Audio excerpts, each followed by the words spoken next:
بسم اللہ الرحمن الرحیم۔ السلام علیکم۔ مرنے کے بعد دوسری زندگی جو ہمیشہ رہے گی، اس میں ہر انسان کی آخری منزل ہے جو کہ جنت ہے یا پھر جہنم۔ لیکن آخر یہ جنت اور جہنم ہے کیا؟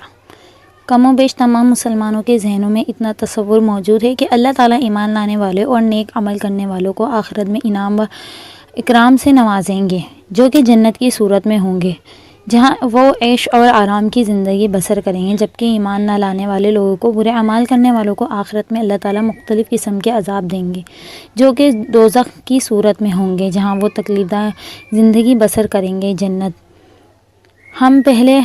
پہلے ہم اللہ کی رحمت جنت کے بارے میں قرآن و حدیث کی روشنی میں آپ کو چند تفصیلات بیان کرتے ہیں۔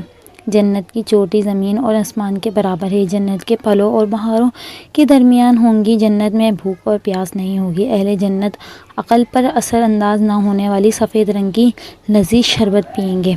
اہل جنت کے لیے ہیروں اور موتی جیسی شرمیلی نگاہوں والی خوبصورت بیویاں ہوں گی، جنہیں اس سے پہلے کسی جن یا انسان نے چھوا تک نہیں ہوگا۔ اب چند حدیثات بیان کریں گے۔ جنت میں بیماری، بڑھاپا اور موت نہیں ہوں گے۔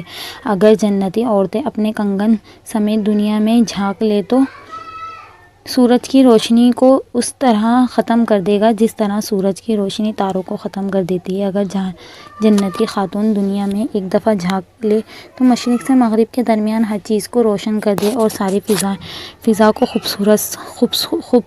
خوشبوؤں سے معطر کر دے۔ جنت کے 100 درجات ہیں۔ ہر درجات کے درمیان زمین اور آسمان کے برابر فاصلہ ہے۔ جنت کے پھلوں کا ایک گوشہ زمین اور آسمان کی ساری مخلوق کے کھانے سے بھی ختم نہیں ہوگی۔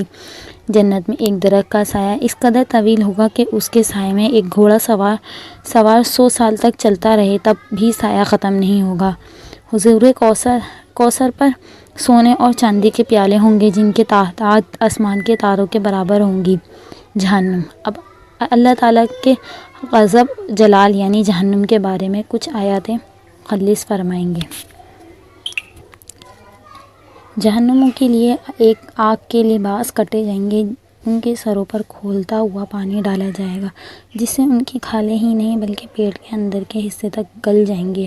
جہنمیوں کے لیے آگ کا اوڑھنا اور آگ کا بچھونا ہوگا۔ جہنمیوں کی گردنوں میں توق، ہاتھوں میں زنجیریں اور پاؤں میں بیڑیاں پہنا کر آگ میں گھسیٹا جائے گا۔ جہنمیوں کو جہنم میں آگ کے پہاڑ صعود پر چڑھایا جائے گا۔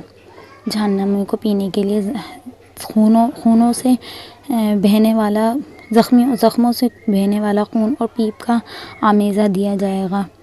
غلیظ اور بدبودار کھولتا ہوا پانی دیا جائے گا جو منہ سے لگاتے ہی سارا چہرے کو بھون ڈالے گا۔ بدمزہ، بدبودار، کڑوا اور کانٹوں دار درخت جہنمیوں کو کھلایا جائے گا۔ جہنم میں جہنمیوں کو مارنے کے لیے لوہے کے غرض ہوں گے۔ جہنمیوں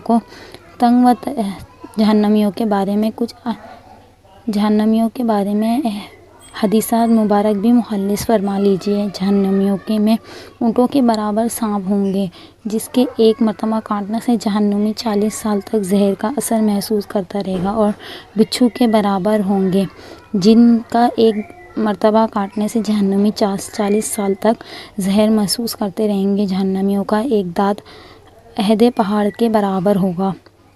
جہنمی جہنم میں اس قدر آنسو بہائیں گے کہ ان میں کشتیاں چلائی جا سکیں۔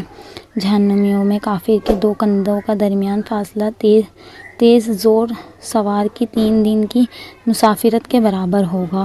جہنمیوں کو قیامت کے روز کھینچ کر لانے کے لیے 4 ارب 90 کروڑ فرشتے مقرر کیے جائیں گے۔ جہنمیوں کی گہرائی اس قدر ہے کہ اس کی تہہ میں گرنے والا شخص مسلسل 70 برس تک گرتا چلا جائے۔ جنت اور جہنم کے بارے میں قرآن اور حدیث کے حوالے سے یہ ایک مختصر سا تعارف ہے جو ہم نے پیش کیا ہے۔ اللہ تعالیٰ ہم سب کو بارگاہ رحمت میں جگہ دے اور دوزخ کے عذاب سے پناہ دے۔ آمین۔